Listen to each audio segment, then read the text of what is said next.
Jésus, reprenant la parole, dit: Tu es heureux, Simon, fils de Jonas, car ce ne sont pas la chair et le sang qui t'ont révélé cela, mais c'est mon Père qui est dans les cieux.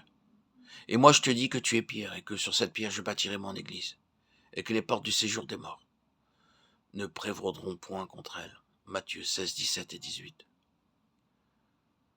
Au travers de la déclaration du Seigneur, dans ces quelques versets, comment cette maison spirituelle qui doit contenir la gloire et la plénitude éternelle est-elle édifiée? La vie, en étroite collaboration avec la croix, est le seul matériau par lequel l'Église doit être construite. Ce n'est qu'en vivant la croix que nous aurons la vie. La croix gouverne tout le dessein de Dieu. Elle en est le centre. Nous avons été conduits à considérer comment la vie de résurrection du Seigneur Jésus est libérée par la croix. Ce n'est que lorsque nous saisissons cette vérité spirituelle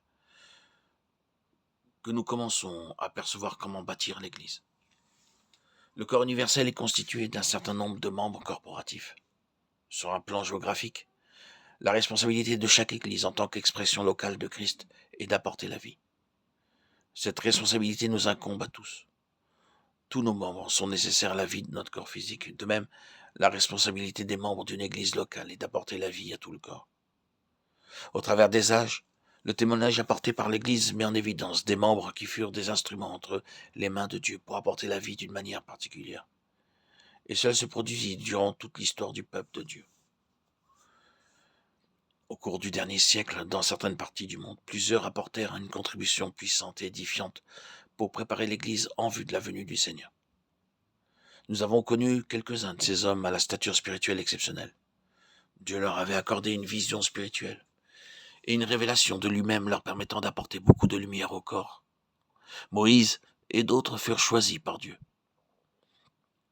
Nous n'évoquons ces noms que pour mettre en évidence les principes divins qui se sont exprimés au travers de ces hommes, dans sa parfaite volonté. Dieu désire que nous soyons tous employés dans son dessein.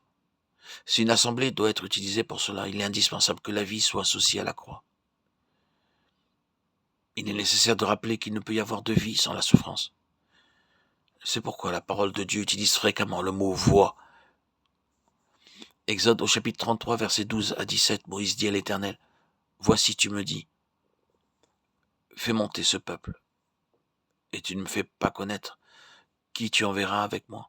Cependant tu as dit, je te connais par ton nom, et tu as trouvé grâce à mes yeux. Maintenant, si j'ai trouvé grâce à tes yeux, fais-moi connaître tes voies. Alors je te connaîtrai et je trouverai encore grâce à tes yeux.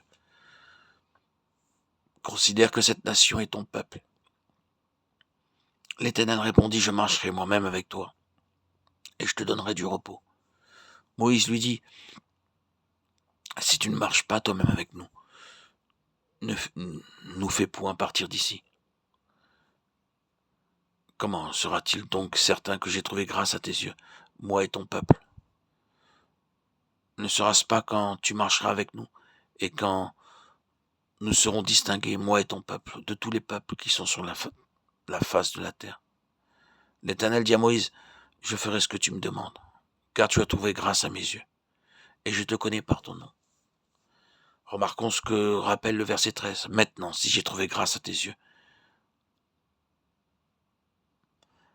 fais-moi connaître tes voies. Alors je te connaîtrai. » Pour connaître Dieu, il faut être introduit dans ses voies.